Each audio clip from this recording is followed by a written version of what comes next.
2 weeks.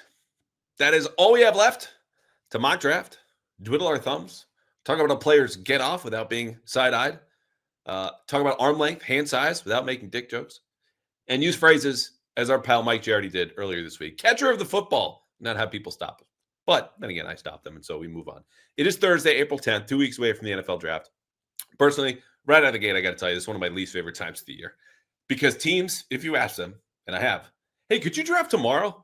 Like if Roger Goodell placed a call, just said, hey, we're going to speed this up. We're going to draft Saturday. Get your boards ready. Let's go. Get on the phone. Could you do it? Oh, yeah, we would prefer it that way. But the NFL being the NFL, they want to fill the whole calendar, want to stretch us out. Biggest TV event possible. Credit to them. They're very good at it. So we fill the time here on the pod, which, to be honest, especially this year, I was grateful with everything going on with the coaching changes, getting ahead of free agency, all the money they were going to spend. It did spend.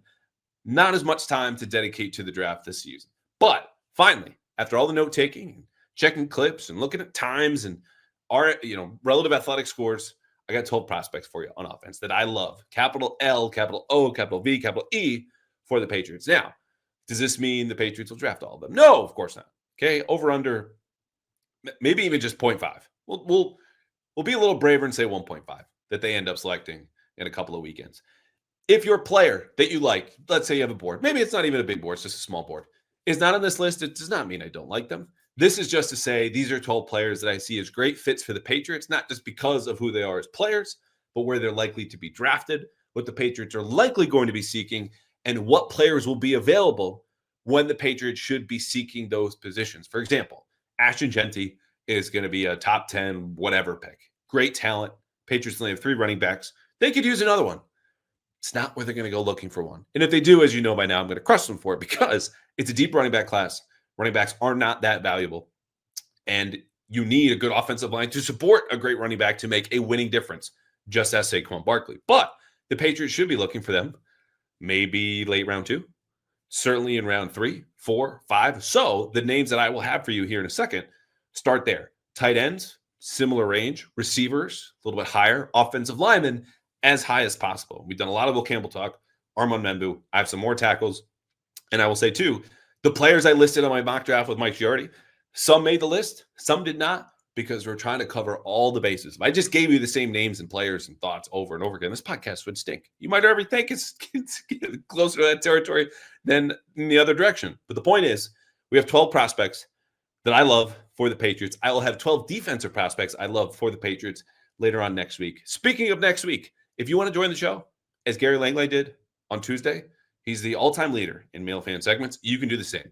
It's this simple. $5 donation to the Leukemia Lymphoma Society. Our guy, Doug Kide, is leading this incredible campaign to raise money for the Leukemia Lymphoma Society, henceforth known as LLS, to fund money for cancer research, which is being actively cut by the government right now, and to help families dealing with the same battle that Doug and his family had to do before Hallie unfortunately passed away last year, which is not to bring the podcast down. It's just to say, if you want to come on this show, you want to talk Patriots, donate $5 at the link pinned to my Twitter, or you can email me and ask for the link.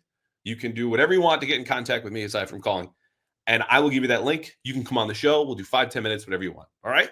Now, if you would like to have a longer show, and it's not on YouTube, it's not on Spotify, it's not on Apple, but Giardi comes, Mark Daniels, and Doug shows up, and Fitzy, who's kind of been banned from the podcast because he's a big shot at WEEI, and EEI likes to keep its big shots on the outside. You can come and hang out with all of us, okay? Thursday, April 17th, 7:30 in Weymouth. It's the Patriots pre-draft party, DRAUGHT. Shout out old British spellings that now when you grow up in this day and age make no sense. But the point is, we'll have a full panel for Patriots questions. Your questions answered. There's a great silent auction. Patriots tickets, Red Sox tickets, a Mike Vrabel signed football, one delicious vitamin C beer, that being the brewery in Weymouth, by the way, where we're having the pre-draft party. So come out. There are more great guests that we are still confirming, but whether you come to see us, ridicule us, ask questions, bid on those items, or just get some of the best beer you will find in the best beer state in the union, I will fight any of you from Maine or Wisconsin, all due respect.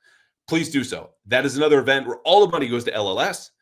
$25 a ticket. Find out on my X or Twitter. Email me. Look at Fitzy. Doug, we have been promoting nonstop. We will continue to do so to raise money for the best cause possible. Thursday, April 17th, 7:30, the draft party in Weymouth. Vitamin C, SEA Brewing. All right.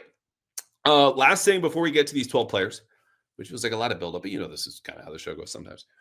Couple of tidbits from this week. Tuesday, talked to Harold Landry, talked to Marcus Jones. Today, we heard from Garrett Bradbury and Antonio Gibson. So not an A-list of current Patriots, but the Patriots started their offseason program this week.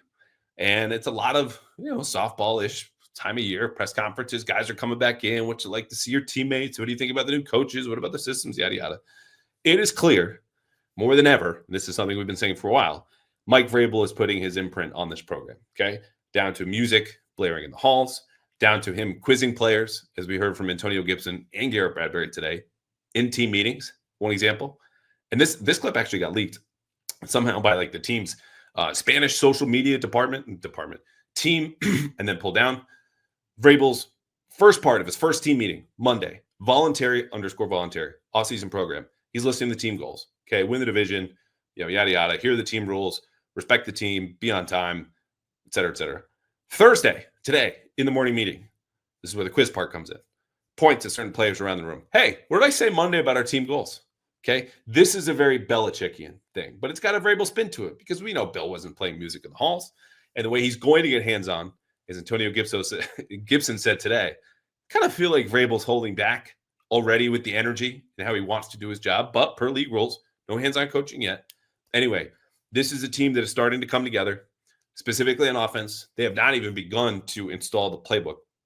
They are working on terminology. How can we all be on the same page and the same language that Josh McDaniels has tweaked a little bit, but is still going to be that base offense? And guys who have been around the league, players or coaches, by the way, Thomas Brown, Todd Downing, guys who've been a lot of different places now in the staff, Doug Marrone included. How can we all say the same things and know what we mean? That's where they're at. Defensively, they're a level above. And the difference being, well, Josh McDaniels' offensive staff has come from all these different places, and they've molded parts of the system. You got players who are learning it. The defensive staff virtually all work together in Tennessee with Vrabel. They're ready to go. They know the language that they're speaking. So they've begun to install concepts and different techniques and fundamentals. It's all still classroom work, but an understanding that the offense hasn't gotten to yet. It doesn't mean they're going to be behind. It's just to say that when they say we're going to take things day by day and meeting by meeting, that's the difference. And naturally, come summer, when I remind you that training camp, the first week, is always a big win for the defense. Defense dominates is going to be in a headline of training camp recap. I guarantee you. I will bet you anything. I will bet you a delicious vitamin C beer. Defense dominates is going to be the headline of a Patriots training camp recap. This is the reason why. They always have a head start, but especially this season with the staff, the way it come together. The good news, again, as we continue to add more good news, is that they're 2 weeks ahead of most teams. Will not begin to have their offseason programs until later this month. So this is how they're using their time. I think it's wise. It's cool to get these little tidbits. And other news, Adam Vinatieri, Julian Edelman, and Logan Mankins are now finalists for the Patriots Hall of Fame. This is the last little news nugget, and then we'll get to the players. If I was casting a vote, and I just might, because you just have to go online to patriots.com, my vote would, without a second of hesitation, will go to Adam Vinatieri. And this isn't to say Julian Edelman shouldn't get in or Logan Mankins shouldn't get in. It's just to say of any player after Tom Brady, you cannot tell the story of the New England Patriots and specifically the dynasty without Adam Vinatieri. From the Snow Bowl to Super Bowl 36, 38, even 39, when thanks to a late Eagles touchdown, he ended up kicking a game winner, even though it put him up 10 at the time. Okay. That guy is the foundation of the dynasty. Changed and shaped the legacies of Brady, Belichick. He should get in. Then Edelman should go in.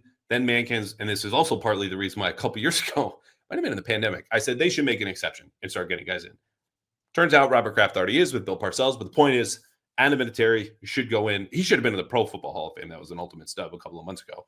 Anyway, so vote for Adam would be my pick. So are we ready to talk draft? Yes, I thought we are. All right. So again, these are not the best players in the draft. These are not all of the best fits for the Patriots, but considering the caliber of the player, where they're likely to be drafted, how deep their specific positions are, where the Patriots are picking, and when they're going to be looking for players who play these positions.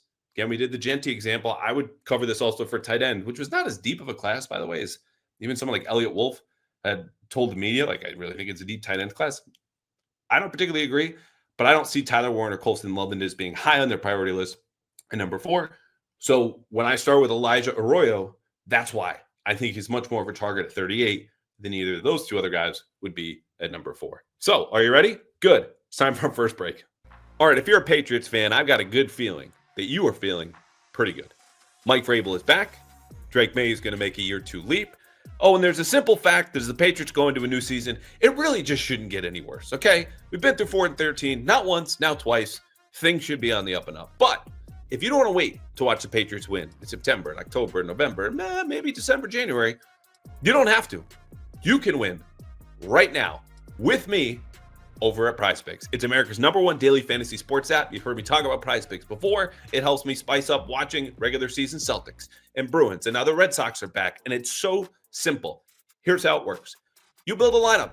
Whomever you want, whatever stats you want, you lock it in more or less. It could be 2 players, and you could be looking at their hits, or it might be points or assists, or whatever it might be that particular night. 3-pointers as the Celtics go into the playoffs, and you look at that player, you click more, you click less, you do that for 2 players, boom, that's a whole lineup. But let's say you want to get a little frisky. You want to build out a 6-player lineup at Prizepicks, and you go more or less, and they're different statistics. You can take $5 and turn that into $1,000 because Prizepicks is still the best place to get real money sports action anywhere. And best of all, if you sign up today, you will get $50 instantly when you play your first $5. You don't even need to win to get the $50 bonus. It is guaranteed, not to mention weekly promotions like Taco Tuesday. Every Tuesday, you get up to $25 or 25% more to provide more value on your lineup. So don't wait anymore, okay? Basketball's going to the playoffs. Hockey's going to the playoffs. The Sox have a long season ahead. Spice up that season. Download the Prizepicks app today. Use code CLNS to get $50 instantly after you play your first $5 lineup. Again, download the app today. Use code CLNS to get $50 instantly after you play your first $5 lineup. Prizepicks, run your game. All right, and here we go. Starting with the running backs. Dylan Sampson is one of 2 known running backs to take a 30 visit to Foxborough. Pay attention to those 30 visits. They are not all just a list of players that the team, specifically the Patriots, but this goes for every team, would love to draft. Sometimes it's to answer character questions. Sometimes it's to settle debates within scouting departments. But when you're the Patriots and you're looking at a guy that led the SEC and was the SEC Offensive Player of the Year with almost 1,500 rushing yards and 22 touchdowns, there's not a whole lot to figure out. Okay, Dylan Sampson is 5'8". He's 199 pounds. He's only 20 years old. Ran a 4.42 at the combine. He's a competitive as hell type of runner. Okay, he's not going to smash through tackles, but he is not going down on first contact if he can help it. He's going to fight and push and scratch and claw for everything he can get, which of course checks maybe the biggest box for a Mike Vrabel type player. That looks like Dylan Sampson. Now he is small. Okay, he didn't have a great body of work as a pass catcher at Tennessee, but from what I saw, had soft hands. And when he gets in space, has the elusiveness in addition to the willingness to gain extra yards that you need in that type of role. So when I look at him as someone who's a late 2nd round pick, early 3rd round pick, and the Patriots are currently scheduled to pick at 69, if Sampson falls, not only is that where he'd be comfortable taking what they're looking for, which is a pass catching back, ideally to play on 3rd downs behind Ramondre Stevenson, Antonio Gibson, and Terrell Jennings, the only running back left on the roster. Sampson checks a lot of those boxes, and given their already demonstrated interest of bringing this guy in, I don't know what there's not to like about a 20-year-old dude who basically dominated in the best conference of college football as much as a running back can. So he's a weapon. I think he could play. Will he be available at 69? That's a different question, but Dylan Sampson has to be on any list of running backs that the Patriots should be looking at and could be a fit here in New England. That's why we lead with him, which again, this is a deep running back class. I don't have everyone here that would also fit this description. This is my list, guys that I like. Next on the list, RJ Harvey. Similar to Dylan Sampson. Comes out of Central Florida. He's also 5'8", just over 200 pounds. He is also 4 years older, has 4.4 speed, super explosive in his cuts, okay? And that explosiveness was verified in his vertical jump and the broad jump at the combine, in addition to being a guy who's a little bit smaller and gains yards where sometimes he shouldn't. He was a team captain. So Harvey currently is projected when you look at the consensus board, and this takes together all the expert, usually media, big boards, right? Your Daniel Jeremiah's, Dane Brugler's, Todd McShay's, Mel Kiper's. At The Athletic, they don't have him on the top 100. So I look at Harvey and go, okay, Dylan Sampson, they miss at 69. They don't love anyone at number 77 where they have that 2nd, 3rd round pick, thanks to the Falcons. They can wait early day 3. That's where I think RJ Harvey should be here. He had more than 1,400 yards in back-to-back seasons, 20 catches, 267 yards, 3 touchdowns, just a natural runner. Okay, there might be a little bit more wear and tear in here that comes with being a 24-year-old, but between the explosiveness, the character in terms of being a captain, a guy that you trust to be a professional and step in right away, I think he just needs more chances as a pass catcher. And there's some rough spots in pass protection, but this is a guy who has a clear identifiable role in year one, and I think could develop and hang around the league, even if that role doesn't grow for him based on what we've seen, especially last year at Central Florida. Last one, another short runner, but very different. Jarquez Hunter at Auburn, 5'9", 204, averaged 6.4 yards per carry, best in the SEC. This guy, as Landon Roberts once poetically said, will run through a motherfucker's face, okay? He's exceptionally physical. A lot of one cut and go in his own system over there at Auburn. Tons of runs, over 10 yards, 12 yards, 15, whatever your benchmark is for explosive plays. Hunter absolutely cleared those. He also contributed on special teams as the Patriots kind of pivot back to more Bill Belichick scouting. This is going to matter, okay? He had 10 tackles in special teams last year. He also returned kicks. He is a monster in the weight room. So while Harvey and Sampson have got a little bit more pull-away speed, like Hunter tested fine, but his deal is, okay, I'm running through you, I will drag you, and I will get whatever yards are in front of me. The issue is he can get a little hasty to run into that contact at the second level. I do think, though, with a little bit more tempo and patience, his vision will improve. The thing that you cannot usually improve are guys like him that intrinsically just want to kick your ass. And they know that doesn't happen just on Saturdays. It's how they lift on Monday, Tuesday, Wednesday, Thursday, etc. So he can contribute early as special teams. And then even though he's a bit more of a bruiser, you look at him on screens at Auburn, there's a good release, watches the ball into his hands and then is ready to make one cut and go. So he's not James White. Okay, this might be a little bit more of a Brandon Bolden, especially towards the end of his career. I love the physicality, the special teams. He's also like Harvey, kind of like late day 3, or excuse me, late day 2, mid day 3 here for Jarquez Hunter. All right, ready to talk receivers? Good. Jayden Higgins out of Iowa State. I don't know why he's not gotten more love. I mean, I know why, and we'll get to that in a second. But when you look at the Patriots, what they want and what they should need at receiver, it is a big X receiver. Okay, someone who might be 6'4" and 214 pounds. Someone who might be a former basketball player who is incredibly smooth in his routes, great body control, hand-eye coordination. Someone who might be, I don't know, a third-team All-American. Well, if you couldn't guess it by now, that's Jayden Higgins. He is a prototypical X receiver. Put him all alone. Ask him to win one-on-one. This goes for jump balls. It goes with long speed. Time to 4.47, by the way. And he might be a reach at 38 right now on the consensus board. He's in like the late 40s, maybe 50 on the dot. He's durable as hell. Okay, there were questions that I thought he answered at the Senior Bowl upon watching a little bit more of that. Didn't see a ton in real time, which is why we didn't talk about it then. About pulling away with his long speed. He's explosive, okay, once he gets going. Not the fastest accelerator, but you see a lot of comps to Nico Collins. I didn't come up with this. You see this in a couple of different places. He's not as, I don't say like bulky because it sounds like he's slow and he's not slow, but I would agree. It's just there's a raw nature to his game. And if you're the Patriots and go, all right, Stephon Diggs is going to be our X receiver for year one. Jayden Higgins gets to learn and develop behind him, then plug him and play and maybe ask him to win some, jump balls in the end zone and some fades. Perfect. But like this guy's physical skill set is a guy who does not drop balls. And honestly, you talk about the basketball skill set, like that was his main focus for stretches in high schools. You still see that on the field. This is a guy at 38, no problems with them, even if it's a little bit of a reach by the consensus board. Not knocking Jalen Noel, who's not on this list and also played at Iowa State. I just think he fits what the Patriots want, both short-term and has some long-term upside there. Jack Bech, TCU. Great Senior Bowl for him. 6'1", 214 pounds. Patriots, as we know, historically love the Senior Bowl, but Mike Vrabel's Titans also put a lot of stock in the Senior Bowl. Jack Bech is tough as hell. Okay, he played inside now at TCU. He's big enough, I think, full-time to play outside. He's got good routes, another big body control, hand-eye coordination. Only 2 drops in the last 3 years, according to The Athletic. Probably tops out as a number 2, which is why you see him on day 2 a lot in the consensus boards or different mocks. He does have some injury history, but he comes from an athletic family, and he just screams a guy that you know what you're going to get because he's going to maximize whatever potential he has. So I trust him to maximize that skill set and go from a guy who started at LSU, led the team in catches his first year there, transfers to TCU, after some injuries comes out, has over 1,000 yards. Like, he's physical, he's urgent, he's smart in his routes. There's not, canyons of separation between him and his defenders. But this is a guy that I trust to hang the league for a long time with the upside, like I said, to be a number 2 and maybe even surprise beyond that. Kyle Williams, another guy, Senior Bowl. He also took a top 30 visit to Foxborough. Not a giant big X receiver. The only one on this list that does not make that. And we go here, Higgins to Jack Bech to Kyle Williams. We're kind of going down from early round 2, now firmly in the 3rd round. Kyle Williams is 5'11", 190 pounds, 5th-year senior. Okay, so he's 22 years old.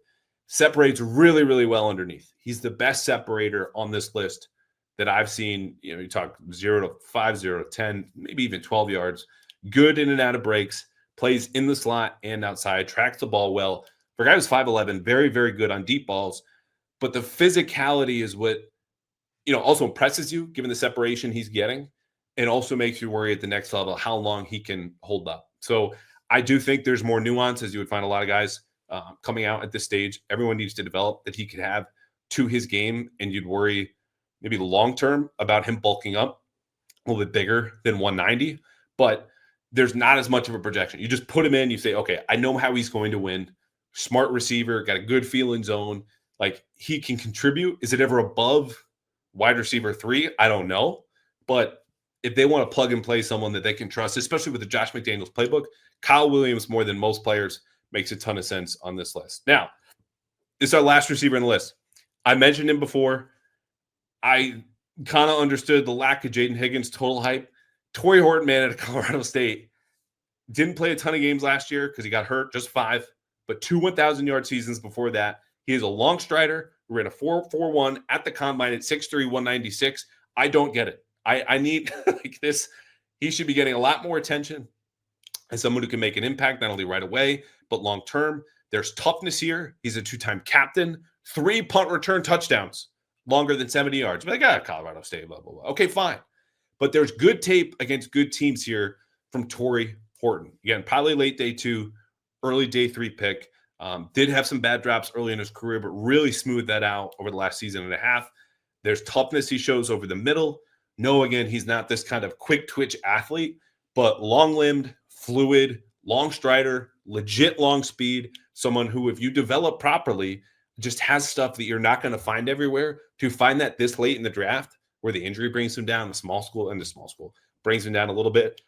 I'm going to gamble on a guy like that. Gamble. Late 3rd, early 4th round. If he goes in the 5th, like, this has real steal potential in my mind for Tory Horton. Tight ends, there are only 2 here. And so with that, we're going to take our second break. Can you feel it? Can you hear it?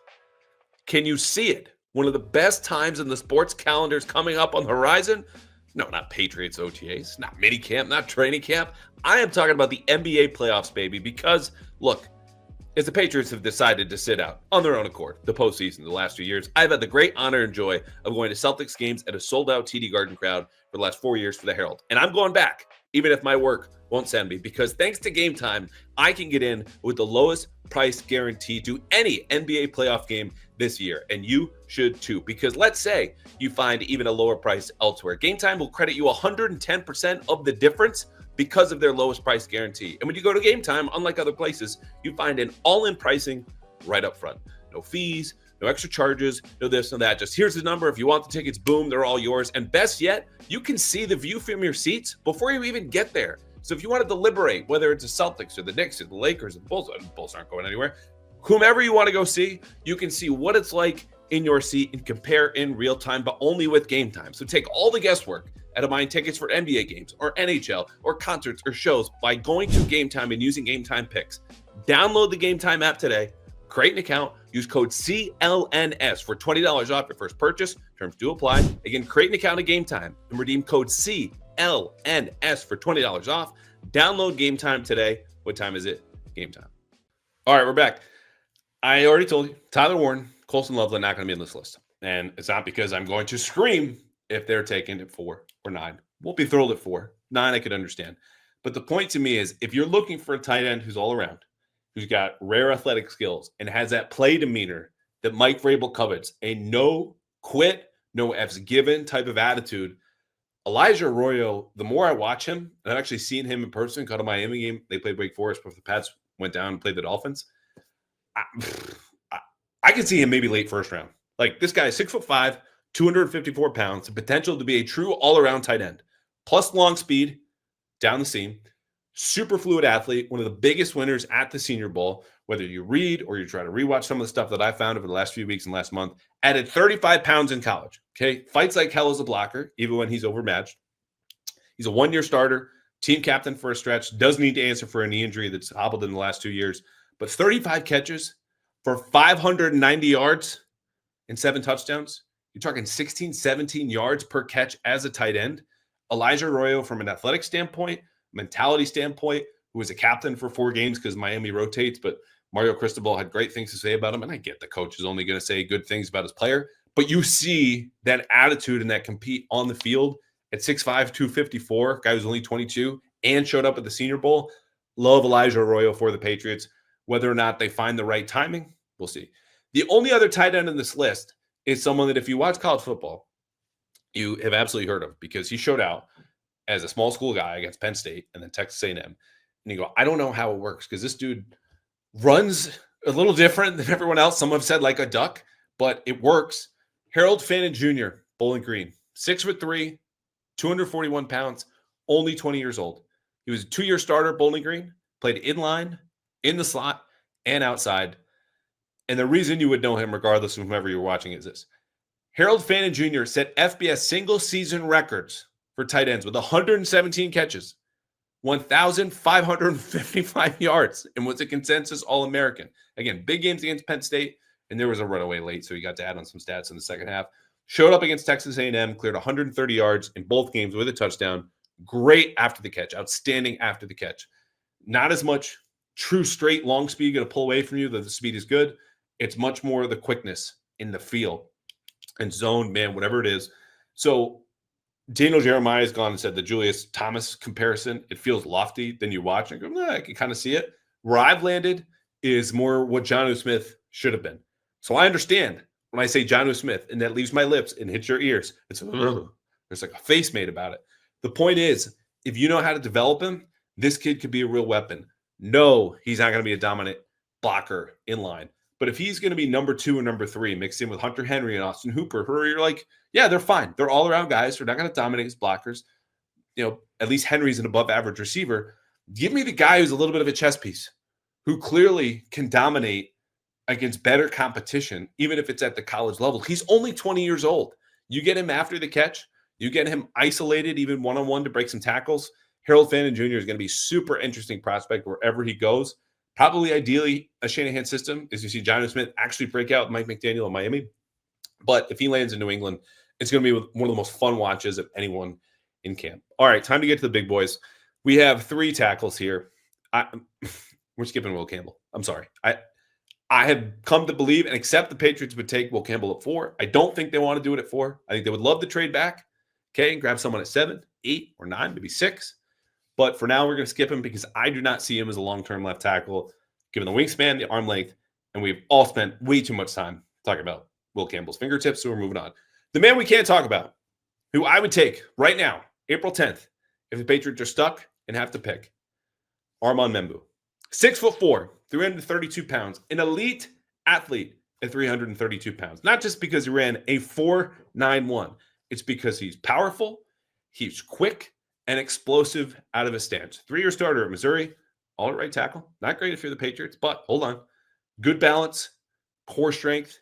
He's fluid in pass protection, willing to bury his face in when run blocking. Talk about play demeanor, how much Mike Vrabel prioritizes that. You don't see a ton from Membou, but you see enough. Where this is a guy who was late to the game, physically developed, and blossomed at Missouri. You could see, I think, possibly switch to left tackle, given how athletic he is. Like, again, the man is over 330 pounds, okay? He ran a 4.9 in the 40, okay? And that's not only just 4.9 over the whole 40 yards. His first 10-yard split was excellent for a man of that size. And it's one of those stats that, believe it or not only just correlates with better offensive linemen, typically tend to be better athletes, and as measured by the 40-yard dash, it's a strong-ass correlation. So when I look at Armand Membou, not only is the tape good, okay, he was called for holding 3 times last year, but whatever. this is not just a short-term play as maybe your left tackle next year. It's a long-term play because Morgan Moses, well penciled in, sharpied in at right tackle, is still 34 years old. So whether he sticks there or not, I love what Armand Membou brings. He's been a, quote, late riser, but I think it's just because this was someone that, unlike Will Campbell, came into the season as a great left tackle prospect and whatever he was in 2023, second team All-American, third team, I don't know. Like, Membou did continue to grow on people and was at a school that is not playing on national TV and primetime spot on ABC all the time in Missouri. Like, they were good, but Membou now, as people get to spend more time with him, speaking for myself, I completely undersold him in January and February. I think he's legit here. I think he's worth the type of pick for a team that needs a tackle. And if there's no team that needs a tackle, the Patriots still do. Josh Simmons, mentioned him in the last episode, so we'll go quickly here. 6'5", 311. Smooth mover at left tackle. Only played 6 games at Ohio State. Torn patellar tendon, not good. Before that, had played some right tackle. Was a transfer from San Diego State.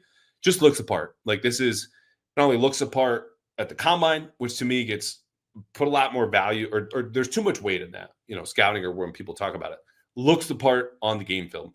Really smooth in his different sets, whether they're jump sets, where it's a true drop set, in the run game, physical enough. This was a super multiple run scheme they ran with Chip Kelly at Ohio State. Big thumbs up for me. People who know better than I did coming into the season said he could have been headed for a top 10, top 15 pick. I trust that. The medical is a question, but as far as the versatility, the athlete, the tape, the age is only 22, and the scheme versatility, I'm sold on Josh Simmons, who could go, it feels like, from 15 all the way maybe to 35 come draft day. Last tackle, Josh Conerly at Oregon. Another guy we talked about with Giardi, but look, if the Patriots are going to take one, it has to be in the top 50 picks. So let's stay there, okay? 6'4.5", 311, another plus athlete, long arms, not a super finisher, but very, very balanced. Like, if there is a tackle who's about to land in his ass and at the last second can save himself, Josh Conerly's number one on my big board in that respect. And you go, well, that's not a great skill. Actually, it is for a guy who faced Abdul Carter and a bunch of really good edge rushers in the Big Ten. It's also great for someone, this is a great stat. Again, read the Beast, subscribe to The Athletic. Dane Brugler had this on Conerly. Only allowed 6 pressures in his last 12 starts, Conerly did. All of them in 2 games against Ohio State. So when you talk about pass protectors, you cannot go into a discussion of any offensive line position in this class without bringing up Conerly's name at the very least. 28 straight starts, voted the top offensive lineman of the national team at the Senior Bowl. And when they do those votes, by the way, it's by players on the opposing team. So defenders who are on the American team were asked who's the best offensive lineman of the national team. Their answer, Josh Conerly. Good tape against Abdul Carter, the Oregon threw a lot at Carter to kind of nullify him, and they completely did. From the balance, his ability to win from losing positions, I think there's a little bit more potential here. He's not top 10, not top 15 material, but if there's a run on tackles, it's not just going to be Josh Simmons going. It's going to be Josh Conerly. And if the Patriots haven't taken a tackle by then and they need to trade up, this would be a big, big win for them, I think. Not only the way he plays the position, the fact that he does play the position, the durability, the attitude, all that. Sign me up. All right, there it is. First solo episode in a while. Next week, we will have more guests. We will get to 12 defensive prospects that I love a lot, and I will bat around with somebody else. And then soon enough, the draft is going to be here, and I cannot wait. So if you did not hear me at the top, one last reminder, the pre-draft party, the Patriots pre-draft party in Weymouth at Vitamin C SEA Brewing. Me, Doug, Fitzy, tons more guests. Bid to win Patriots tickets, Red Sox tickets, Mike Vrabel signed football, have a beer, hang out, take pictures, get all your draft questions answered. This is going to be an awesome event. All the money goes to cancer research. I hope to see you there. And if not, we'll be back early next week.